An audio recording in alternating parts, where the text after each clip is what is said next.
Just look at that beautiful sky. Yes, it is a beautiful morning and I am going on a little bike ride. I just had breakfast and now I am again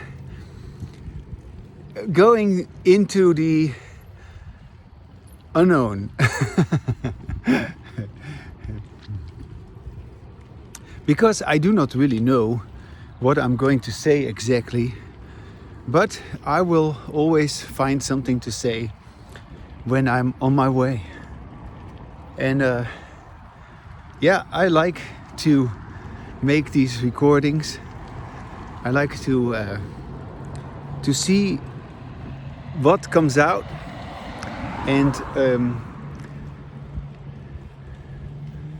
there is so much to be said about how we deal with our language, which hasn't been said. And since I am the person who has embodied language, I might as well give myself the full permission to say it. For instance, when I say that I have embodied language, what do I mean? What do I mean that I have embodied language? Just a second, I just need to adjust my clothes here. Hold on. What do I mean when I say I listen to myself? Okay? I have embodied language. What does that mean? Yeah, you listen to yourself. Well, everybody supposedly already does that, right? No, they don't. You have embodied language. Yeah, what is that? Is this some sort of a theory? Is that some sort of an idea? Well, no, it's something you do or you don't. And so embodied language is the language of your happiness, language of your fulfillment, language of your consciousness, language of your intelligence. But disembodied language, when you do not listen to yourself, is the language of your estrangement, your alienation, your loneliness, your conflict, your problem, your complete lack of coherence.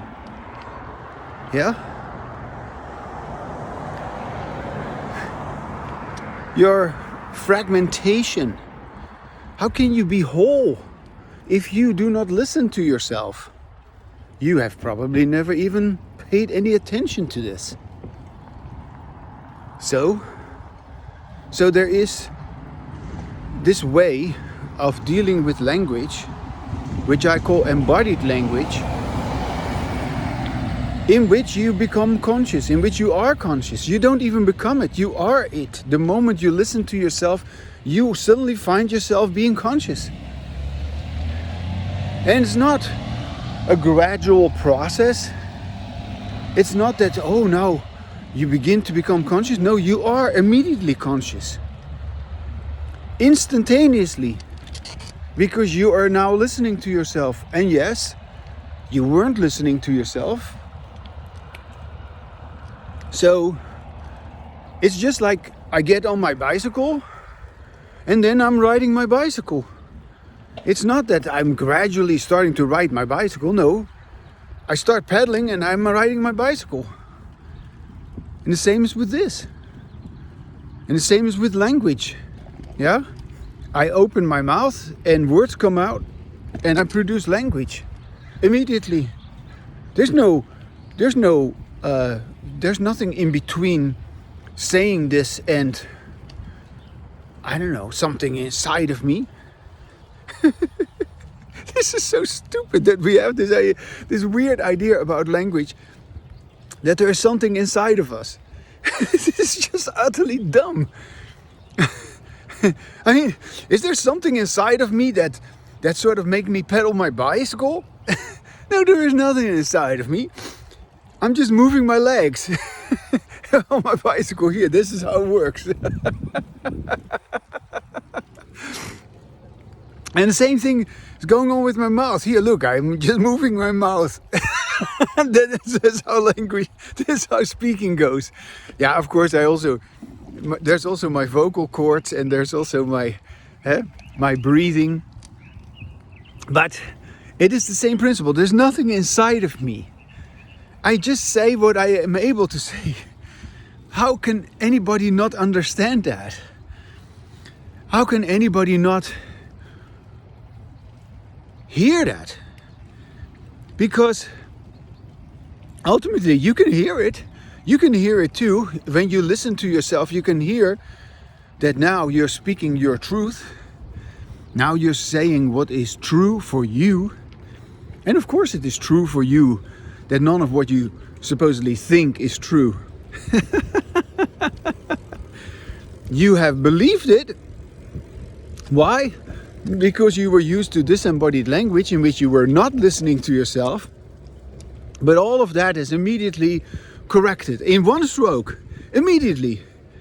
The moment you listen to yourself, the speaker is the listener. Period. And then the rest is just, self-evident. Whatever you say.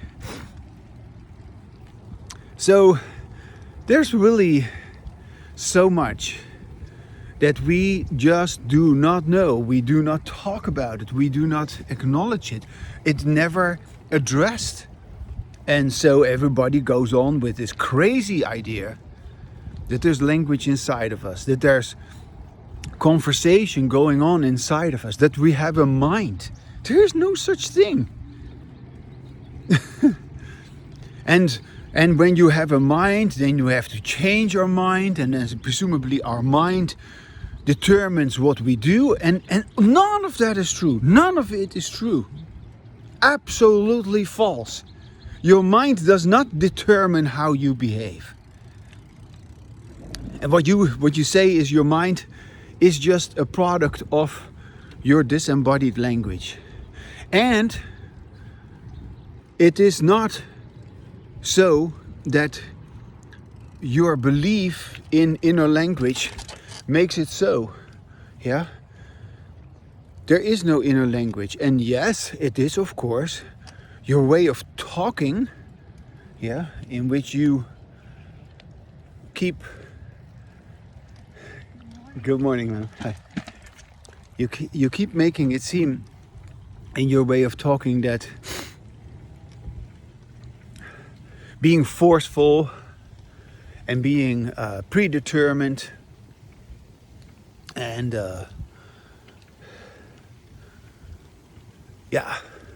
being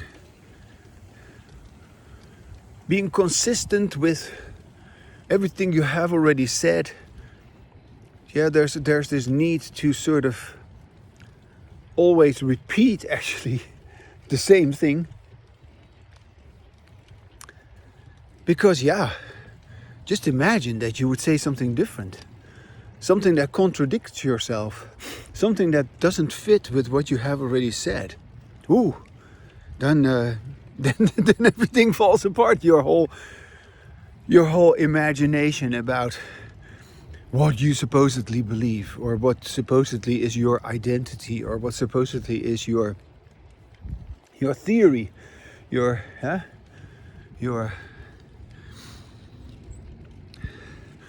the dogma that you believe in.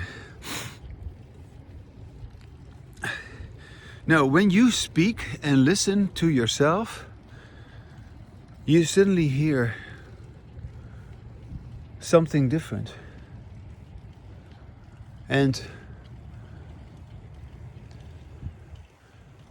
that new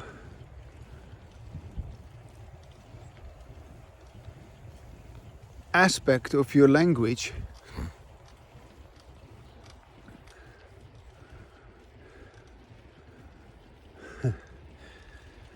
I just saw a hummingbird. a hummingbird was sitting on was hanging in front of a flower, and then the hummingbird flew away.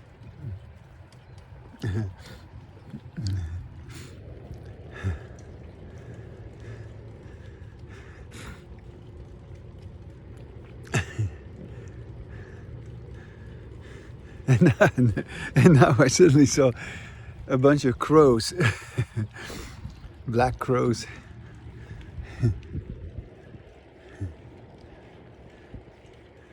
Yeah, I like these kind of things.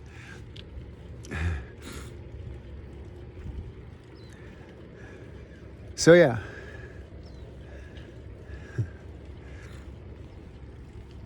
Something else can be said, something else can be paid attention to, something else can come into your attention because you're not stuck on anything.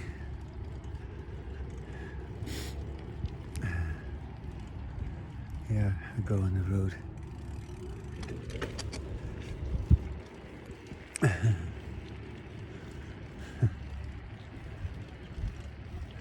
Good morning. Hi.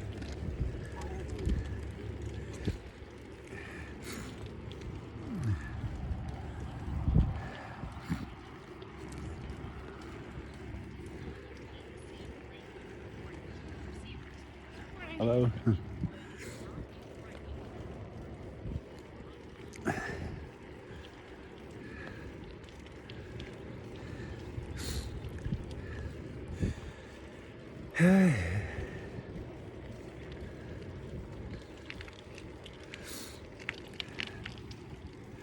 So yeah, this is something about our language which of course nobody ever pays any attention to, which is that your language can actually make you quiet. And embodied language will do that. It doesn't make you quiet, you are quiet. It's just like, yeah, you don't become conscious, you are conscious when you engage in embodied language. And in the same way, you don't become quiet, you are all of a sudden quiet. All of a sudden there is this space.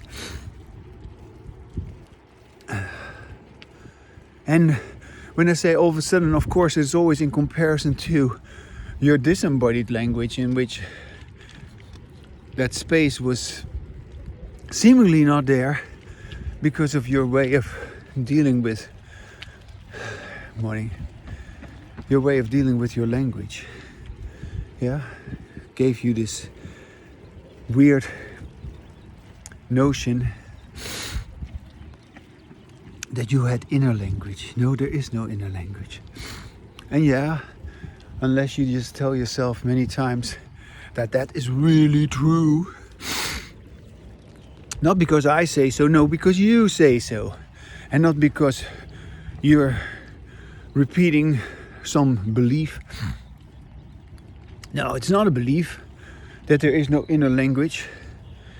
It is the truth that there is no inner language. Yeah, so I hope you're going to actually do it, then you can verify that it's true. Yeah. Just express what you say, just express what you want to say, express what you supposedly think, and then your so-called thoughts, they will just disappear. They will no longer be there because you're all of a sudden bringing attention to your language. Yeah. And it's not only that your thoughts disappear, you disappear. Yeah. That's even more interesting. Yeah. That who you believe to be is of course nothing but a bunch of lines that are crossing and creates the impression of a point. And the lines that are crossing is just the lines of language that you draw, whatever explanations you might have. But that point doesn't exist. That point, that imaginary point of these crossing lines, no, that point doesn't exist. That point only appears to be there because of these lines crossing. It's an optical illusion. Well, if you would listen to what you're saying, you would hear that who you believe to be is just an auditory illusion. Yeah. Which dissolves when you listen to yourself while you speak. You're nobody. And not even that. You're just happy to be nothing. Yeah. All of that is going to happen if you're gonna do it. Hi. How are you? Hi. It is so wonderful. And so predictable too. I mean, it's not that I tell you this to convince you or, I don't know, to stimulate you. No, you either do it or you don't. And most likely you don't. But that's your loss. Yeah, because you're imprisoned in whatever you say you are, whatever you believe to be. And whatever you believe to be is simply what you have told yourself that you are. And so, are you ever going to say something else? Are you ever going to be something else? And then, yeah, being something else, saying something else would not be very helpful if you are now hanging on to whatever it is that that you now believe to be. Yeah, so you can go from one belief to the next. Hi there. And yeah, you can do that, and you have done that, but it hasn't made any difference. Hi. It's just more of the same. So I am not into any of your beliefs. Yeah. How could I be into any of your beliefs? I am into embodied language.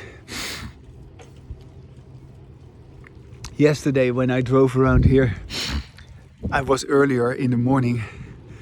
I heard these coyotes. That was just so magnificent. What a treat that was, huh? That was wonderful. It's so nice to be reminded of that. That it's like a greeting, or it was like just like the sunrise is now greeting me this morning, and these lines in the sky, you know, airplanes have been flying by.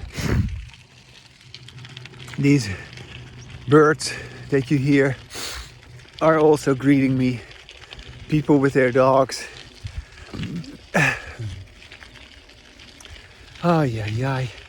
I gotta shift gears here, because when I go on a path like this, I go in a lower gear. Then it is easier to ride my bicycle.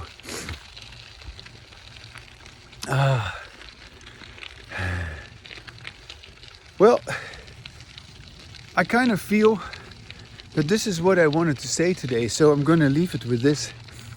And I'm going to the street in a little bit. So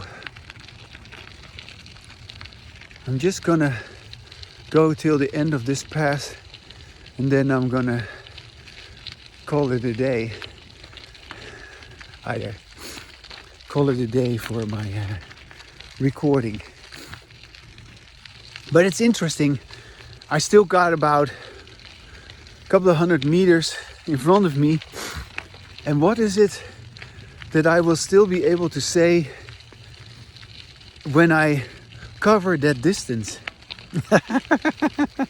I mean, it's just a question that arises because I've decided that I will put an end to my video after I've reached beyond these houses here.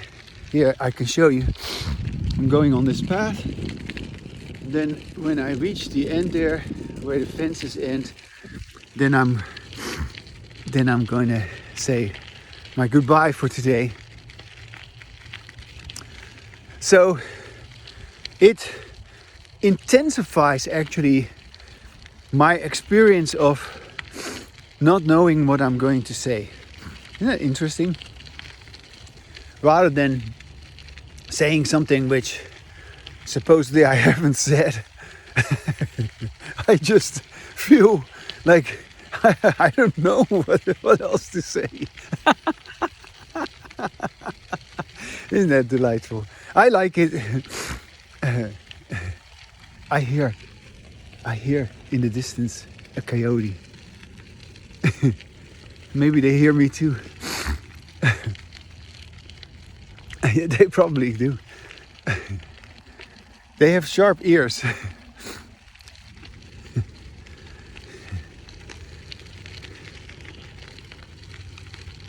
I hear 'em.